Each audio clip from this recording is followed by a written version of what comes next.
প্রত্যেকটা সাংবাদিকের পেছনে আপনারা তো পুলিশ দিয়ে রাখতে পারতেন না, দ্যাট ইজ নট পসিবল। কিন্তু ঘটনা ঘটার সঙ্গে সঙ্গে যাতে ব্যবস্থা হয়, এটা আমরা দেখাবেন তারা আমরা অ্যারেস্ট করছি।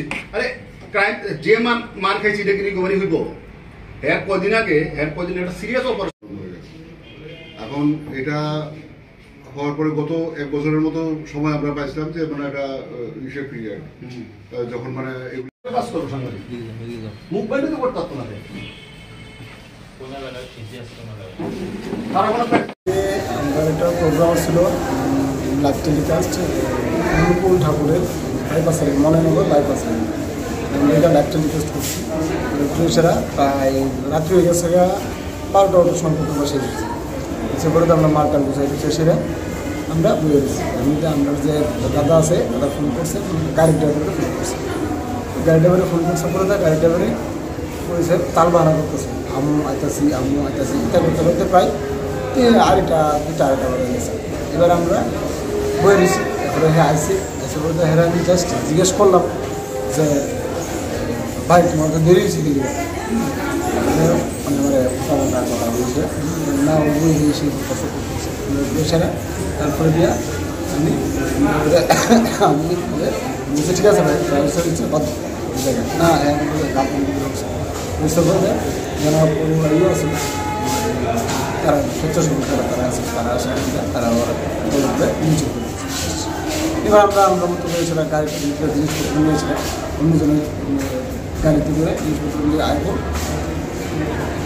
আয় করতে হচ্ছে পরে হঠাৎ করে দেখি যে ড্রাইভারটা লোকে মানে তর্ক বিতর্ক করছিল, ওই ড্রাইভারটা কিন্তু পাশে 4-5 জন ফলাবান নিয়ে গেছে একটা ইকো গাড়ি থেকে ঘুরে সেটা আমরা হাওয়া করতেছি। এবার আমরা তো আয় করতেছি, আয় করছি, আইআইটি এসেছিলাম সবাই যার জন্য আইতেছি। আমার লোক আমার কালিগো আছে, কালিগোর কাছে আমরা 4-5 জন আসছিলাম, আমরা তার আধার মতন বাইক চালাই গেছে। এবার আমিও আস্তে আস্তে চালাই গেছি। হঠাৎ করে ঠিক সিদ্ধি আশ্রমের মিউজিটার একটু সামনেই হঠাৎ করে একটা গাড়ি এই গাড়িতে আইসে ধরুন করে আমার বাড়ি মাসে ডাকে গাড়ির সঙ্গে সঙ্গে ঘুরে গেছিল। পড়ছি করে দেওয়া গাড়ির থেকে নেমে সেটা মানে যা পাই আমার যতটুকু বাড়ছে, হ্যাঁ হেলমেট দিয়া, তারপরে গাড়ি যে রড দিয়া পিঠের মধ্যে মারছে, মানে এসে ঘুষে নিয়ে মানে যা খুশি তা করছে। কতজন ছিল? প্রায় 5-6 জন। প্রচণ্ড বড় মারছে, এখন আমি শ্বাস ফেলতে পারি না, প্রচণ্ড ব্যথা, আবার পিঠে ব্যথা, পায়ে একদিকে ফালাইছে আগুন চালাই দেয়। এই যে মাথার মধ্যে যে আঘাতগুলি মানে কি দিয়ে আঘাত করা হয়েছে? তারা রড দিয়ে মারছে, এরপরে ঘুষি দিচ্ছে, হ্যান্ডেল দিয়ে মারছে, মাথা মানে যেমন পারে এমন মারছে। এখন অবধি কাগজে চিনতে পারছেন বা এই বিষয় নিয়ে থানাতে কোনো অভিযোগ হয়েছে? থানাতে অভিযোগ হয়েছে, তখন দেখা যাক। আপনার নামটা কি? আমার নাম সুজিত আছে। অবস্থান করছেন আমরা আপনারা সবাই জানেন যে টাইমস 24-এর যে সাংবাদিক সুদীপ আচার্যের উপর গতকাল রাতে ব্রুটালি অ্যাটাক করা হয়েছে। ওকে মানে প্রাণে মারার জন্য, প্রাণে হত্যা করার জন্য ওকে ব্রুটালি ছবিগুলো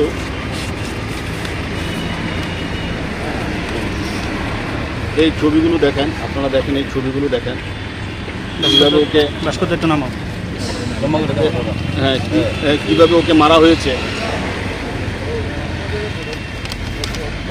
এই দেখেন কীভাবে ওকে মারা হয়েছে, লোয়ার রড দিয়ে, আর্মস দিয়ে ওকে তুলে মারা হয়েছে। ওর একটা স্বর্ণের চেন ছিল, চেনটা ওরা নিয়ে গেছে এবং এগুলো 7-8 জন ছিল। তো আমাদের মনে হয় আরও ছিল সংখ্যায়, ওরা পালিয়ে গেছে। তো আমাদের দাবি যেটা, সেটা আমরা আজকে থানায় এসেছি সবাই মিলে, আমতলী থানাতে, যেহেতু ঘটনাটা আমতলী থানা এলাকায় হয়েছে। তো আমাদের একটাই দাবি যে এসপিকে এখানে আসতে হবে, ঘটনাস্থলে আসতে হবে। এর আগে এই যে প্রসেনজিৎ তারার উপর অ্যাটাক হয়েছে 3 জনের উপর মঠচুমনি এলাকাতে, তারপরে মনে হয় 2 মাসের মধ্যে আবার হয়েছে সাংবাদিকের উপর। তাহলে কি শহরে কি সাংবাদিকরা কাজ করতে পারবে না? আমাদের আজকে আমরা পথে বসতে বাধ্য হয়েছি। আমরা আজকে আমতলী থানার সামনে ধর্নায় বসেছি, কারণ একটাই আমাদের দাবি, এসপিকে আসতে হবে। এসপিকে আমরা জিজ্ঞেস করবো যে রাতের বেলায় তাহলে সাংবাদিকদের কোনো নিরাপত্তা থাকবে না, যে যা খুশি যখন যা খুশি মেরে দেবে। এইটারই আমাদের একটাই দাবি যে এসপিকে আসতে হবে। আমরা থানাকে জানিয়েছি, আমি নিজে ডিজিপি সাহেবের সাথে কথা বলেছি ফোনে, এবং ডিজিপি সাহেবও আমাদের আশ্বস্ত করেছেন। তো আমরা জানি যে সাংবাদিকদের উপর হত্যার ব্যাপারে সবাই আমাদের সাথে থাকবেন, আমাদের পাশে থাকবেন। আহত করার ব্যাপারে যেভাবে গুটিলি মেরেছে সাংবাদিকদের, এর আগেও 2 জন সাংবাদিককে হত্যা করা হয়েছে এই রাজ্যে।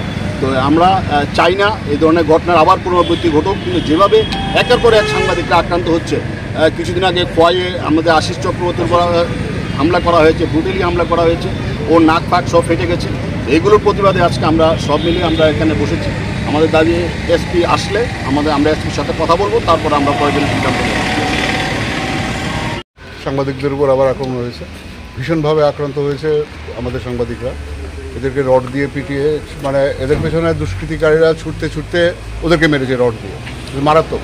যেটা কিছুক্ষণ আগে প্রণব বলছিল যে হিন্দি সিনেমাতে এরকম দেখা যায়। ঘটনা হচ্ছে যে অ্যাজ এ হোল শহরে যদি রাত্রিবেলা পুলিশ টহল থাকে বা অ্যাডমিনিস্ট্রেশন কখনো ঘুমাবে, সেটা তো হতে পারে না। তো এই নিরাপত্তা যেভাবে সীমান্তে আমাদের প্রহরীরা জেগে থাকে, আমরা শহর গ্রামগুলি নিশ্চিন্তে থাকে, তেমনি করে রাত্রিবেলার আমরা অনেক রাত্রে যারা কাজ করে ফিরি, এটা আমাদের প্রতিনিয়ত আমরা দেখতে পাচ্ছি যে সেই অর্থে আমরা কিন্তু কখনো কোনো পুলিশ দেখতে পাই না। তো ঘটনা হচ্ছে এগুলি স্ট্রং হলে, অ্যাডমিনিস্ট্রেশনের এই জায়গাগুলি স্ট্রং হলে আমরা নিশ্চিন্তে কাজ করতে পারি, নিরাপদে কাজ করতে পারি। এই নিরাপত্তা সুরক্ষিত করবার জন্য আমরা গত 20 বছর 25 বছর ধরে ক্রমাগত আন্দোলন চালিয়ে যাচ্ছি, কিন্তু কিছুতেই এটার একটা সুরাহা খুঁজে পাওয়া যাচ্ছে না। এবার আমরা জোরালো দাবি জানিয়েছি, আমরা চেয়েছি যে গ্রেপ্তার হয়েছে কয়েকজন, আরও কয়েকজন বাইরে রয়েছে, যেই মানে হাতিয়ারগুলি দিয়ে ওদের উপরে আক্রমণ চালানো হয়েছে, এগুলি রিকভারি হয়নি। এগুলি রিকভারি করে যেন চার্জগুলি সঠিকভাবে প্রয়োগ করে বিষয়টা যাতে কোর্টে ফরওয়ার্ডিং করানো হয়, যাতে করে আমরা বিচার পাই। We are here only for justice, we want justice. এবং এখন পর্যন্ত কী ব্যবস্থা নেওয়া হয়েছে? আমাদের কাছে একটা খবর আসে যে একজন সাংবাদিককে সিদ্ধি আশ্রম এলাকায় গত রাতে কিছু লোক মেরেছে। অ্যাকর্ডিংলি আমরা খবর পাওয়ার সাথে সাথে ইনকোয়ারি করি, আমাদের সাথে কমপ্লেনও আসে। সেই অনুযায়ী আমরা 6 জনকে এখন অব্দি ডিটেইন করেছি, চলছে, ওদের ইন্টারোগেশন চলছে। আমরা একটা কেস রেজিস্টার করে আমরা অ্যাজ পার ল আমরা ওদেরকে কোর্টে ফরওয়ার্ড করি। মানে কী কারণে কেন মেরেছে, কি কিছু পাওয়া গেছে? এটা আন্ডার ইনভেস্টিগেশন, আমরা ওদের সাথে ইন্টারোগেশন করছি। কমপ্লেনে লেখা আছে যে ওদের রাস্তা দিয়ে আসছিল, একটা প্রোগ্রাম করে মলানগর এলাকা থেকে, ওদের রাস্তায় আটকে ওকে মেরেছে। আগে আমরা দেখছি এটা ইনভেস্টিগেশন। যে জিনিসগুলো যে মেরা হয়েছে সেগুলোকে উদ্ধার করা হয়েছে, এগুলো উদ্ধার করা হবে। আমাদের টিম গেছে, খুব তাড়াতাড়ি আমরা করতে হবে। কিন্তু ম্যান পাওয়ারের অভাব নাকি গাড়ির অভাব নাকি অন্য কোনো কিছুতে শহরটাকে নিরাপদ রাখা, যেহেতু আপনি পুরো আরবান নিয়ে জড়িত। ঠিক আছে, অ্যাকচুয়ালি আমাদের এখানে আমাদের পেট্রোলিং, রাতের patrolling plus fixed picket, mobile patrolling সব কিছুই চলে। কালকে এখানে একটা বড় প্রোগ্রাম ছিল, আমাদের কনসেন্ট্রেশন একটু এদিকে ছিল। এরপরও আমাদের পেট্রোলিং থাকে, কিছু পার্টিকুলার এরিয়া থাকে, এগুলিতে ফিক্সড পিকেট থাকে। তো ঘটনাটা সিদ্ধি আশ্রম এলাকায় হয়েছে। তো আমরা দেখছি এখানে তখন আমাদের পেট্রোলিং পার্টি কোথায় ছিল, বিষয়গুলো আমরা দেখছি। না, 26শে জানুয়ারি, 15ই আগস্ট বা বিশেষ কোনো দিন থাকলে আপনাদের পিক যে নাকাগুলো আছে তাদের তৎপরতা বেড়ে যায়। আর বাকি দিনগুলোতে দেখা যায় যে একটা নাকাতে একজন টিএসআর থাকা বা একটা ইআরএসের গাড়িতে একজন ড্রাইভার সঙ্গে যে থাকে উনি, বা বিট সাইকেল তো এখন বর্তমানে থানাতেই পড়ে রয়েছে। বিট সাইকেল, আগে যে বিট সাইকেল ঘুরতো রাতে হরন বাজিয়ে, এখন তো সব কিছু বন্ধ টোটালি। কিছু কিছু বিট সাইকেল একদম বন্ধ তা না, চলছে। কিছু জায়গায় হয়তো বা কিছু সাইকেলের মেকানিক্যাল কিছু ডিফেক্ট আছে, ওগুলো আমরা রেক্টিফাই করছি, প্রসেসে আছে। আর আমরা কিছু এলাকা আমরা পেট্রোলিং সবসময় একই জায়গাতে থাকে না, আমরা একটু চেঞ্জ করি আমাদের নেসেসিটি অনুযায়ী আমরা একটু চেঞ্জ করি। হয়তো বা অনেক সময় আমরা একটু মিক্স করে এলাকা কাভার করতে চাই, যেটা একটু ভিতরে। অনেক সময় আমরা প্রপার যে এলাকাগুলি এগুলি কাভার করি। সো অ্যাকচুয়ালি আমাদের এটা ডিপেন্ড করে ল অ্যান্ড অর্ডার সিচুয়েশন, কবে কখন নেসেসিটি